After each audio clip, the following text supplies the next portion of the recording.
Take a look at the map of Europe. It's home to more than 50 independent countries, each with its own unique language, culture, government, and history. Now look at China, a nation with a land area similar to Europe. But for thousands of years, it has stayed united as one single civilization, even after countless wars, divisions, and foreign influences. This is one of the biggest mysteries in world history. Why did Europe permanently split into dozens of nations, while China always found its way back to unity? Today, we're going to uncover the real, unbiased reasons behind this historic difference. And it's not just about geography or wars. Let's dive in. First, we have to talk about geography, the natural foundation that shaped two completely different development paths. Europe's geography is full of natural barriers. The towering Alps, the Pyrenees, the Baltic Sea, the Mediterranean, and countless peninsulas and islands. These natural borders cut off communication between different regions, making it nearly impossible for any single power to conquer and rule the entire continent. People living in these separated areas slowly developed totally different identities over time. China's core civilized area, known as the Central Plains, is far more connected. There are no impassable natural barriers blocking the whole region. The major rivers, like the Yangtze and Yellow Rivers, instead of dividing people, became channels for farming, trade, and cultural exchange. This connected land made early unity possible and laid the groundwork for long-term unified rule. But here's the key point. Geography alone can't explain this huge difference. Even when Europe was under unified rule, it still fell apart quickly. The real secret lies in culture and system. The most important reason why China stayed united is its shared writing system, Chinese characters. This is a game changer in Chinese history. More than 2,000 years ago, the first emperor of Qin unified the whole of China, and one of his most important policies was standardizing the writing system. Before that, different regions used different characters, just like different European countries use different languages today.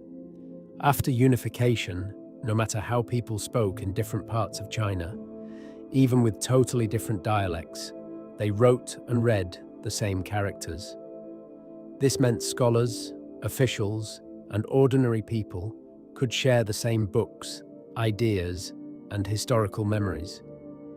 A unified culture and identity slowly took root, and people saw themselves as part of one big civilization, not separate small groups. In Europe, there was never such a unified writing system. Latin was once used by scholars and churches, but it gradually evolved into different languages. French, Spanish, Italian, English, German, and so on. Different languages led to different cultural identities, and it became harder and harder for people to see themselves as one unified group. Beyond writing, China had a unified core of traditional culture, mainly Confucianism, which was widely accepted across the nation. It taught people about order, unity, and harmony, further strengthening the sense of being one civilization. Next, the political system and core political thought kept China on the path of unity.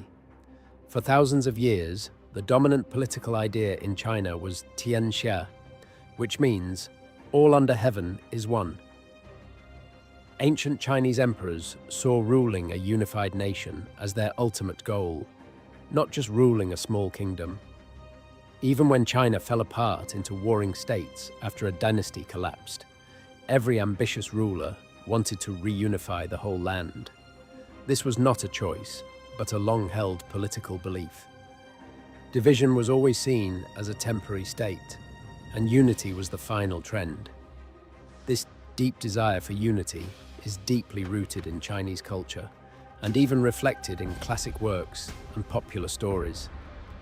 One of China's 4 great classical novels, romance of the Three Kingdoms, opens with a timeless truth. The empire, long divided, must unite.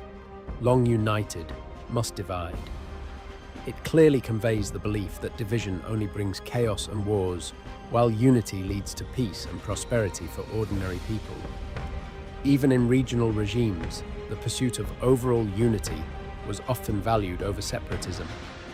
In the hit Chinese historical drama, Swords into Plowshares, the Wuyue Kingdom, which controlled the wealthy southeastern coastal areas, voluntarily gave up its rule and submitted to the Song dynasty, purely to avoid wars and keep the land unified and stable. This kind of choice is rarely seen in European history. What's more, China developed a unified official selection system, the imperial examination. For more than 1,000 years, talented people from every corner of China could become government officials by passing the same exams, studying the same classics.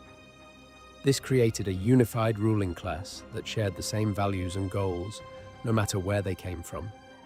In Europe, rulers focused more on expanding their own kingdoms and fighting against each other. There was no universal political belief of unifying the whole continent, and no unified system to bond different regions together. Every region focused on its own independence and development. Let's put it all together simply. Europe split into many countries because of its divided geography, diverse languages and cultures, and a lack of unified political beliefs. These factors made permanent unity nearly impossible. China stayed united because of its connected core land, a unified writing system that bonded people together, a shared cultural identity, and a deep-rooted political belief in unity. Even after short periods of division, China would always get back on track of unification, with culture and history constantly reinforcing the value of unity. This difference isn't about which civilization is better. It's about different historical paths shaped by geography, culture, and systems. Understanding this truth helps us better understand China's past and even the modern world we live in today. If you think this historical analysis is insightful, don't forget to subscribe to our channel and hit the bell icon so you won't miss our regular deep dive videos about Chinese history.